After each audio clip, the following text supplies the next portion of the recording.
Hello, foodie fans. Welcome to the Big Food Talk, produced by Tough Monkey Entertainment.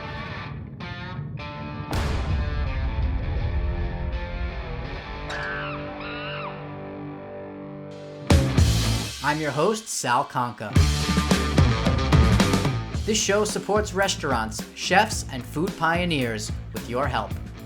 Head to bigfoodtalk.com to make your donation today, or check out our fun apparel line with proceeds going directly to participating restaurants. Special thanks to the Long Island Food Council, DineLI Facebook group, and Yelp Long Island for supporting this episode. Today I'm speaking with Kevin, a food safety consultant with over 20 years experience. Kevin is the Senior Food Safety Consultant for Essential Food Safety Consulting right here on Long Island.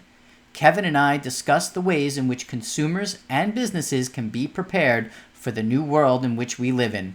Let's hear from Kevin. Hey Kevin, welcome to the Big Food Talk. So happy to have you here today. I know we've known each other for a while through the Long Island Food Council, but how are you guys doing today? What's going on in your world? Well, first, thanks for having me on. I appreciate this opportunity. What I and Essential Food Safety Consulting are doing is right now, we're helping a lot of our customer base manage their way through all of this crisis. And now that it seems that we're going to be moving to normal, or what passes for normal, helping them get back up to speed on things in regards to food safety. Sure. So let's explain to the audience, what is a food safety consultant? A food safety consultant, such as myself and Essential Food Safety Consulting, what we do is we help small and very small food processors get into compliance with either regulatory and or industry standards for food safety.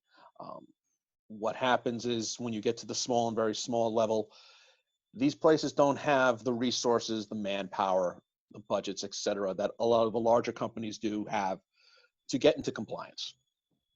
So we come in and we help them with that, whether that's training or writing up procedures or whatever they need.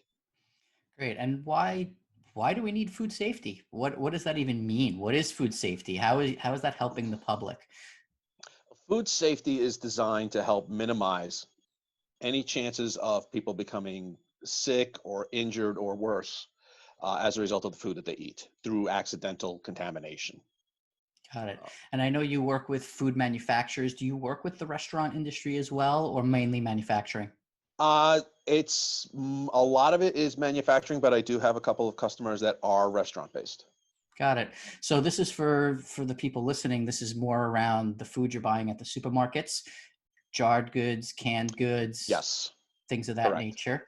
Um, so who creates the guidelines around food safety? Where does that mandate come from? Is it government agency or governing body that handles all that? It's sort of a 2 point piece. Basically, FDA or USDA, depending upon what you're making, will say these are the things you need to do. That said, they pretty much leave it up to industry to determine the best way of getting there. And so there you have groups such as the Global Food Safety Initiative, which is the predominant industry group that says these are the things that we want to see done in order to get to what regulatory wants. What have you seen businesses do now that's different? Like, I mean, this all just happened. We're in crisis mode now. There's a lot of panic. I know as a food manufacturer myself, there was a lot going on, and I received emails from my co-packer. There's just a lot of unknown. So what are businesses doing right now to take action, or what can they do right now to take action? It's still to a degree a work in process because this is a situation that no one's ever written a playbook for before. Um, so what we're focusing on is how our facilities, whether it's a food manufacturer or a food retail or food service, how are they managing their employee base, their facilities, so that there's zero chance of spread or as little chance as possible. And so what we've been looking at is social distancing within the workplace, whether that's staggering shifts. I know one facility literally will take 1 hour break between the end of one shift and the start of another, so that whoever's working has the chance to get out before the people who are scheduled come in. So they minimize that.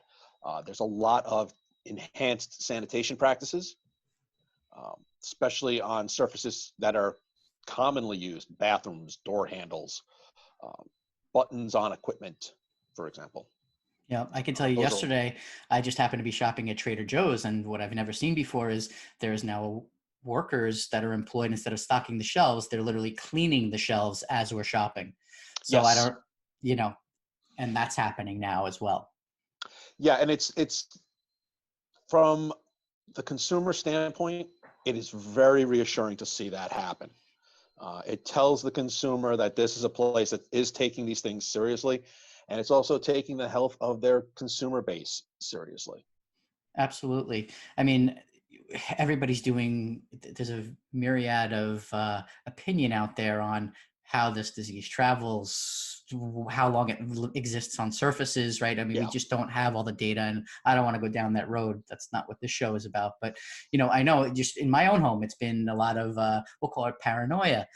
Should I wipe down every single package as it comes in the home? Was it clean from the facility? Was it contaminated by the person carrying it? Was it, so there's a lot of concern there. Yeah, certainly. I do see that with conversations with a large number of people over the past few weeks.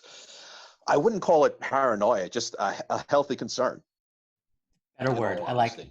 like that. That's a better word. Yeah, but because I deal with it at home as well.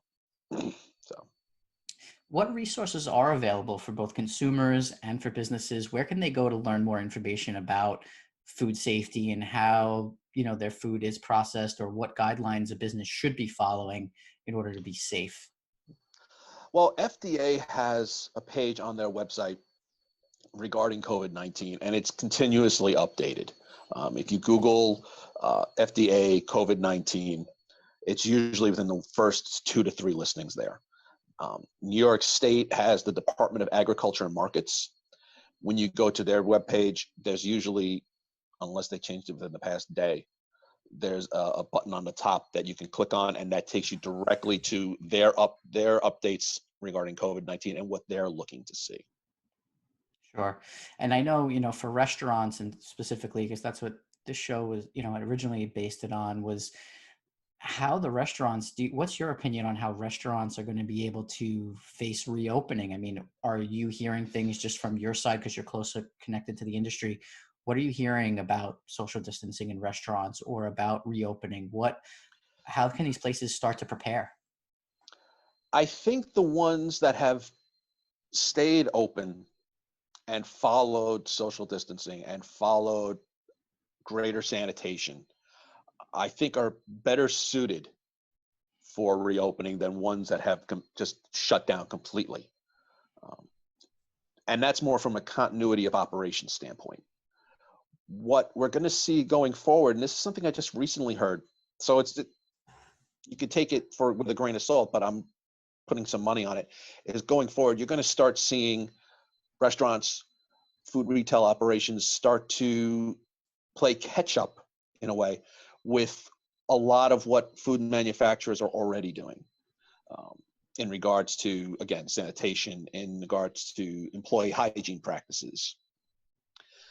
And I'm hearing word that there's a strong chance that coming out of this, FDA is going to start inspecting food retail operations, whether or not it would be to the same strict level that they go into food manufacturers with or not, I have not heard yet, but that is already starting to make the rounds. Sure, because right now restaurants and retail, they're only governed by what, the Board of Health? Is that? They are governed by their local Board of Health, yes. Now, Board of Health, while they do a fantastic job, each one sort of has its own approach to food safety. With FDA coming in on board, that sort of creates a standard level. So again, there's no timeline on it yet that I've heard. It's just something that's recently come to my attention, but I would not be surprised if we start seeing that maybe within the next 2 years. And this is more of a rhetorical question, and I guess maybe that's where the FDA does get involved. But knowing here in Long Island, Nassau County Board of Health, Suffolk County Board of Health, I can tell you, you know this, they operate completely differently in terms of how they treat restaurants, businesses, food events, farmers Yes. markets, all those types of things in terms of how they allow sampling, tastings, things like this, because I've dealt with that personally, and a lot of the members on the Food Council have dealt with that. So as a governing body, and I'm not into politics whatsoever, but I know that, they want the counties and states to be able to manage and deal with the businesses they need to in their state the way they need to. But I feel like in this time, there's going to need to be more of a normalization around rules that everyone needs to follow going forward so that there isn't as much confusion. I mean, literally, you're talking about crossing the border from Nassau to Suffolk, and we have completely different rules. Oh yeah. Yeah. Um, and you brought up a really good point in regards to samplings and tastings. I do think going forward, you're going to start seeing some sort of pushback on doing that. Um, Interesting. Simply more from a transmission standpoint. You have so many people coming in when you're doing samplings and tastings. It's very difficult to maintain social distancing, for example. Uh, Absolutely. so again, it's something to consider. Exactly. So, what should what should people be aware of in terms of, or how should they be prepared? Is there things that people can do to prepare themselves and protect themselves? I mean, obviously, gloves, masks, social distancing. I mean, is that really the crux of it there? And in terms of food, is there really anything else that people should be aware of? I would say just keep an eye on what on where they are for it. What sort of environment they're in. Obviously, the cleaner the place is, the more secure you can feel. Um, Outside of that, FDA and CDC have repeatedly said that food and direct contact food packaging are not transmissible items for the virus, which is a good thing. Mhm. Um, but I, I do think that keeping an eye on food safety in general going forward Absolutely. is something that everybody needs to keep in mind. And I think transparency in terms of the restaurants and the food manufacturers opening up the wall, so to speak, to let consumers in to see what they are doing. Because a lot of times, it's just a gated thing. It's these big buildings, corporate. The kitchen is a guarded community. Nobody's allowed in the kitchen. You have very high end restaurants that have open air. They want you to see in. They take pride in their kitchen, the cleanliness, that sort of thing. And I think Sure. you're going to see more of that, whether it's in social media showing just the transparency aspect of it, or in person where people are going to open up their kitchens and restaurants to show like this is how we clean. Like I think that's going to happen. What do you think? I think the social media option is probably the stronger of the two. Um, as a consultant, I've counseled against increased visitor traffic simply because you don't know where the person has been prior to coming into your facility. Sure. Um, in regards to a restaurant kitchen, I could certainly see the same tact. Again, you know, um, social media is can be a very, very great tool for any business, and I think we're going to continue seeing that just grow in that aspect. Absolutely. Well, how can businesses work with you? And do you have resources available for people? Like, what's the best way for people to reach out to Essential Food Safety? The best way is through our website, which is www.bfoodsafety.com. There's a contact page on there that they can certainly reach out to. Um, if they want to avoid that, they can certainly email me directly at kevin@bfoodsafety.com, and we could start the discussion process then and there. Awesome. Well, Kevin, is there anything else that you feel like people should know about, or anything else you want to share about Essential Food Safety that people should be aware of? We are always available for anybody with a question. Um, we have a wide, between myself and everybody else involved on this side, we have a wide variety of experience in manufacturing, in restaurants, in retail. So don't be afraid of contacting us simply because you think, oh, they may not have any experience in what I do. I guarantee you we do have the experience, and we'll be more than happy to work with you. Awesome. Well, Kevin, thank you so much for your time. I really appreciate everything you guys have done. You helped me in the past, for my companies, and I found it always just great to work with you guys, you and Matt, and being part of the Food Council. So once again, I appreciate you taking the time today. I know you're a busy guy, and I wish you nothing but the best in the future. Thanks, Sal. I appreciate it. Take care.